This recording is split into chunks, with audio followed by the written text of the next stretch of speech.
Recently আপনি যদি কোনো জবের ইন্টারভিউ দিয়ে থাকেন এবং মনে হয়েছে যে জবের ইন্টারভিউটা খুব ভালো হয়েছে, সেক্ষেত্রে আপনি এক্সপেক্ট করছিলেন যে আপনার জবটা পাবেন, রাইট? কিন্তু পাচ্ছেন না। ১ম সপ্তাহে আপনি একটি থ্যাংকিং নোটস পাঠালেন অ্যান্ড দেন ২য় সপ্তাহেও যদি আপনার কোনো কিছু না আসে, সেক্ষেত্রে আপনি ধরে নিতে পারেন যে সামহাউ এটা হয়তো নেগেটিভলি অ্যাপ্রোচ হচ্ছে।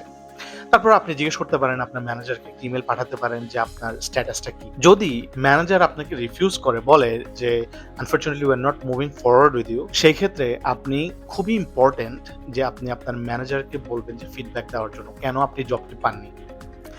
এটার একটি গুরুত্বপূর্ণ স্ট্র্যাটেজি হিসেবে কাজ করবে আপনার জন্য। যেমন আপনার ম্যানেজার আপনাকে কি কারণে রিফিউজ করেছেন, এটা যদি সে বলে দেয় তাহলে আপনার জন্য জানা ইজি হলো যে কেন আপনি রিফিউজড হলেন। নেক্সট টাইম আপনি ওই ভুলটা আর করবেন না। এবং এটা এতটা ক্রিটিক্যাল যে আপনি সাকসেস ফ্যাক্টরটা ভবিষ্যতের জন্য আপনি অনেকখানি বাড়িয়ে নিলেন। কারণ আপনি অলরেডি জানেন একজন ম্যানেজার আপনাকে কেন রিফিউজ করেছেন। So it's very critical to make right choices and ask those question.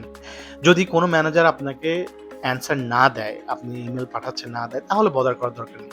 ধরে নিবেন যে ম্যানেজার হয়তো ওপেন না বা ফ্রেন্ডলি না। কিংবা যদি আপনাকে কোনো ম্যানেজার রেসপন্স করে, ডেফিনিটলি আপনি অপরচুনিটিটা নিবেন কেন সে আপনাকে রিফিউজ করেছে। আজ এ পর্যন্ত, দেখাবো না কোনো ভিডিওতে। Thank you.